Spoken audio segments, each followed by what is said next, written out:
ఖాతాలపై ప్రాథమిక ఖాతాలకు కనీస నిల్వ అక్కర్లేదు. కేంద్ర ఆర్థిక మంత్రి జరిమానాలు ఉండవు. ఆర్థిక మంత్రి నిర్మలా సీతారామన్ కీలక ప్రకటన అయితే జారీ చేశారు.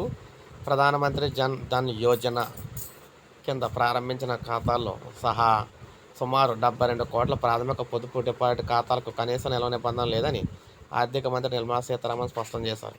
కనీస నిల్వ పాటించకపోయినా వీటికి జరిమానా ఉండబోదని లోక్సభకు లిఖితపూర్వకంగా వెల్లడించారు. అందరికీ బ్యాంకింగ్ సేవలు అందుబాటులోకి తీసుకురావాలనే లక్ష్యంతోనే బ్యాంకులు సున్నా నిల్వ ఖాతా సౌకర్యాన్ని అందిస్తున్నాయని అవి పేర్కొన్నారు.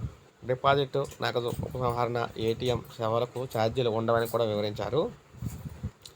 ఇతర ఖాతాలపై బ్యాంకులు తమ బోర్డు అనుమతించిన విధానాలకు, ఆర్బీఐ మార్గదర్శకాలకు లోబడి ఇతర సాధారణ ఖాతాదారులు కనీస నిల్వ నిర్వహించకపోతే రుసుములు వసూలు చేసేందుకు వీలుందని మంత్రి తెలిపారు. ఆయా సేవలు అందించేందుకు అయ్యే ఖర్చుల ఆధారంగా హేతుబద్ధంగా ఉండాలని స్పష్టం చేశారు. గత 2 ఆర్థిక సంవత్సరాల్లో ప్రభుత్వ బ్యాంకులు కనీస నిల్వ లేని పొదుపు, కరెంటు ఖాతాల నుంచి దాదాపు 8,000 కోట్లను రుసుములుగా వసూలు చేశాయి.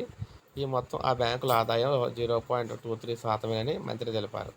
బ్యాంకులు తమ ఆదాయాన్ని పెంచుకోవడం కాకుండా స్వయం వ్యయం తట్టుకోవడానికే ఈ రుసుములు వసూలు చేస్తున్నాయని వివరించారు.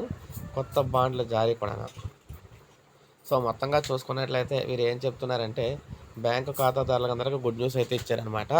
ఇక్కడ నుంచి కనీస బ్యాలెన్స్ లేకపోయినా కూడా అడిషనల్గా డబ్బులు అయితే కట్ అయితే చేసుకోరని చెప్పేసి చెప్తున్నారు. దాంతోపాటు సేవలు డబ్బులు డిపాజిట్ చేయడం కానీ, నగదు ఉపసంహరణ చేయడం కానీ, ఏటీఎం సేవలు అంటే ఏటీఎంలు ఎక్కువగా వాడడం కానీ ఏం చేసినా కూడా ఛార్జీలు అయితే ఉండవని చెప్పేసి గుడ్ న్యూస్ అయితే చెప్పారన్నమాట బ్యాంకు ఖాతాదారులందరూ కూడా. సో ఇది మనకు అప్డేట్. ఒక లైక్ చేయండి, సబ్స్క్రైబ్ చేసుకోండి మన ఛానల్.